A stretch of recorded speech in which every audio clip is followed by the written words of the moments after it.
Waheguru, Waheguru, Waheguru, Waheguru, Waheguru, Waheguru, Waheguru, Waheguru, Waheguru, celebrating silence. Beautiful. The sun rises and celebrates, the sky embraces and celebrates, wind blows and celebrates, rivers flow and celebrate, birds sing and celebrate, peacock dance and celebrate, trees flower and celebrate, birds blossom and celebrate. We smile and serve, meditate and celebrate. Prayer within breath is silence, love within infinity is silence, wisdom without words is silence, compassion without aim is silence, action without a doer is silence, smiling with all existence is silence. The you that you want to change. Being in a crowd when you're alone is ignorance, a feeling of oneness. In a crowd is a sign of wisdom. Being alone in a crowd is enlightenment. Knowledge of light brings a confidence, and knowledge of death makes you fearless and centered. Some know to celebrate when they are in a crowd. Some can only rejoice alone in silence. I tell you, do both. Celebrate while you are alone and celebrate when you are with people. Celebrate silence and celebrate noise. Celebrate life and celebrate death. The senses are like fire. Your life is like fire. Whatever you put into the fire, the senses burns. If you burn a tire, it creates a pollution and foul smell. But if you burn sandalwood, it creates fragrance. Some fires pollute, others purify. Celebration happens around the bonfire. Grief happens around the cremation fire. The same fire that supports life in winter also destroys. You're like fire. You're the fire that produces smoke and pollutions, or the flame of camphor that creates light and fragrance. The scent is a camphor flame that creates light and the fragrance of love. He's the friend of life. The highest quality fire creates light and warmth. The medium quality fire creates light but also a little smoke. The lowest quality fire produces only smoke and darkness. Learn to distinguish the three different fires. If your senses are engaged in goodness, you will create light and fragrance. If engaged in impurity, you produce smoke and darkness. It is samyama that transforms the quality of fire in you. How can you rid yourself of vasanas, impressions? This is a question for all who want to break bad habits. You want to get rid of the bad habits because you give you pain and restrict you. Habits clock you when there is no liveliness of juice in life. The nature of vasana is to bother you or bind you, and wanting to be free is the nature of life. Life wants to be free, and when a soul does not know how to be free, it wanders through lifetime desiring freedom. The way to break habits is through wars or samyana. Everyone is entered with a little samyama. When your life force has a direction, you can rise above habits through samyama. When the mind dwells on the useless thoughts and bad habits, two things can happen. First, all your old patterns arise and feel discouraged by them. You blame yourself and feel that you have made no progress. Second, you see the habits as opportunity for samyama and feel happy. Without samyama, your life will not be happy and disease free. You know you should not eat 3 servings of ice cream because it will make you sick. And it is samyama that prevents such indulgence. A vow should be time bound, and time and place for making the vow should be considered. Suppose someone has the habit of smoking cigarettes and says, I will quit smoking, but cannot do it. He can take the time bound vow for 90 days. If you have a habit of cursing and swearing, take a vow not to use bad language for 10 days. Do not take the vow for a lifetime. You will break it immediately. If you happen to break it before your time has lapsed, do not worry. Just begin again. Slowly increase the duration until it becomes your nature. All those habits that bother you, that bring you pain, bind them in vows in samyama. Wow. Your inability to do something such as break a habit causes a pinch, and that when you are deeply pained by something, the pain you will rid you of that habit. If you are pained by your shortcomings, then you are a sadak, a seeker. Pain takes you out of an addiction. If you cannot eliminate vices, magnify them. Worry, pride, anger, just less grief, make them bigger dimension in a different direction. What is the point of getting angry about small events? Very angry about an infinite, about Brahma.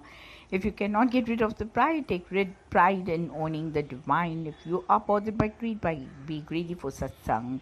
If cravings gnaw at you, crave the truth. If jealousy haunts you, be jealous about seva. Be averse of 2 aversions. Attach yourself to the Guru. Get intoxicated with the divine. Desire for sensory pleasure are electric in nature, and these desires get neutralized as they move towards the object of your senses. If by your skill You would move your desires deeper within you towards the center of your existence, and the dimension of your lasting pleasure, thrill, bliss, and undying love will be yours. Less greed, power, jealousy, and powerful because they are nothing but energy, and you are the source of it, you're the electricity. Dedication and devotion maintain the purity of your electricity, moving up you upward. Once you realize that your pleasure in electricity, your craving subside and serenity dawns. Remembering that you will die makes you alive now and frees you from cravings and aversions. Desire kills joy, yet the goal of all desires is joy. Whenever happiness has disappeared from your life, look deep within and you'll see that it is because of desire. Yet all that we desire is happiness. No creature desires unhappiness is ever born. Never has it happened before and never will it happen in future. When your small mind gets tired of running here and there, of wandering everywhere and reaches the conclusion, my desires have killed my happiness. All desires are for happiness. That is the goal of desires, isn't it? But how often does one you desire lead you to the goal? Have you thought of the nature of desire? It simply means tomorrow and not now. But joy is never tomorrow, it is always now. How can you have desires when you are joyful? And how can you really be joyful right now when you have desires? Desires appear to lead you to happiness, but in fact it cannot. That is why the desire is Maya illusion.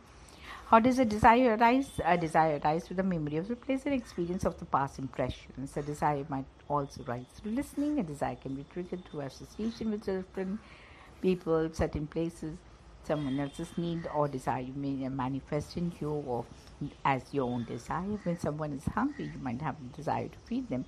Or if someone wants to talk with you, a spontaneous desire may rise in you to talk with them. Destiny or happening is which you have a part to play may trigger a desire, but you will not be aware of the reason for your action. For example, a gentleman in Quebec, Canada, built roads and worked on a farm for 30 years, not knowing for what. The farm was destined to become our Montreal ashram, and the roads he built are the roads we use now. Desire arises on their own without asking you, and when they come, they do. What do you do with them? If you say that you do not want any desires, then what? That want becomes another desire. There's a clue for you. If you want to go to a movie, you have to buy a ticket, and that ticket must be given to the doorman. If you hold on to the ticket, how can you go in? Similarly, if you want to be admitted in college, you must complete the application form and submit, since you cannot hold on to it. Likewise, on a journey of life, you have to keep submitting your desires and not hold on to them. As you keep submitting your desires, then fewer desires arise. Unfortunately, those who keep on desiring yet their desires are not fulfilled. A little more fortunate are those whose desires get fulfilled over a long period of time. Most fortunate are those whose desires get fulfilled as soon as they arise. The most fortunate are those who have no desires, because there is fulfillment even before the desires. Wow, desire arises. Buddha said that the desire is the cause of all misery. If your desire does not get fulfilled, it leads to frustration and causes misery. And if your desire gets fulfilled, it leaves you empty. Vashta said that desire is the cause of pleasure. You get pleasure from an object or person only when you desire them. When you do not desire an object, you will not get pleasure from it. When you are hot and thirsty, a sip of cold water gives you pleasure. But there is no pleasure if you are not thirsty. Whatever gives you pleasure binds you, and bondage is misery. I tell you, when the desire, truth, all of the desires drop off. You always desire something that's not there, but truth is always there. Desire for truth removes all of the desires, then it dissolves, and what remains is bliss. Your desires are sankalps or intentions, separate you from God. Offer all your desires and all your sankalps to and the divine. Then you are divine, your God, you're free, lacking nothing. Pleasure and pain are intense sensations in this body. When you're not caught up in pleasure and pain, you can truly and sincerely say, I belong to you. That is when all cravings and affections, desires and doubts fall off. And in a moment, the world belongs to you. All your miseries surround thee. I want this, I like this, I like to do this.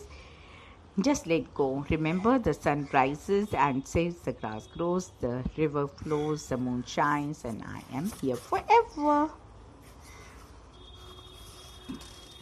Krishna means the most attractive. He's the divinity, the energy that attracts everything to it. Krishna is formless center that is everywhere. All attractions from anywhere come only from Krishna. Often people fail to see the spirit behind the attraction and merely hold on to the outer shell. The moment you try to possess this shell, you will see that Krishna has played a trick and you will be left with the empty shell in the hands and tears of your eyes. Do not be tricked by Krishna. Be clever like Radha or Krishna could not escape from Radha because her whole world was filled with Krishna. If you can see that whenever there is an attraction, there is Krishna, then you are Radha. You are in your center. The mind moves towards beauty, joy, and truth. Krishna tells Arjuna, I am in the beauty, in the beautiful, the strength, and the strong, the wisdom, and the wise. In this way, he arrests the mind from moving away from him. Attachments cause feverish breath. Feverish breath takes away your peace of mind, and without peace of mind, you come apart and fall prey to misery. Unfortunately, most people do not notice this until it is too late. Before you get scattered too much, gather yourself together and reduce breath of feverishness through surrender and sadhana, spiritual practices. When you're growing in the ocean of attachment, surrender is the life jacket. Without fighting attachment, also your feverish breath to go to the cool place of silence within. Your first step in this direction is directing your attachment to knowledge, to the divine. Your non-attachment is to the mundane, is your charm. Your attachment to the divine is your beauty. In love, even an object is elevated to life. Stone and trees speak to you. The sun, the moon, the entire creation becomes alive and divine. In lust, even the living being becomes a mere object. Lust brings sentient, love brings relaxation. In lust, there is cunning and manipulation. In love, there is playfulness. Lust focuses on a part, love focuses on the whole. In lust, you want to grasp and possess. In love, you want to give and surrender. In lust, there is effort, love is effortless. Lust brings violence, love brings sacrifice. Lust demands, love commands. Unless you're confused, in love you're focused. Lust is dark and monotonous. Love has many modes and colors. Lust says, all I want you to have is what I want. Love says, I want you to have what you want. Lust causes feverishness and frustration. Love causes longing and pain. Lust imprisons and destroys. Love liberates and sets you free. If someone's lust is interrupted, they become angry and start hating. Hatred in the world today is not out of love, it is out of lust. Shiva, the embodiment of innocence and love, was meditating. His meditation was disturbed by an arrow of flowers from the Lord of the Lust. As soon as Shiva awoke, he opened his third eye, and the Lord of Lust, Mahatmava, one who churns the mind, was reduced to ashes. Lust grips the mind, ties the body, and dulls the intellect. Lust, when indulged, brings inertia, and when suppressed, brings anger. Lust is nothing but primordial, unharnessed energy. The same energy that harnessed, when harnessed, manifests, and enthusiasm sparkles, sharpens of intellect and love. What can you do to sublimate lust and transform it into love?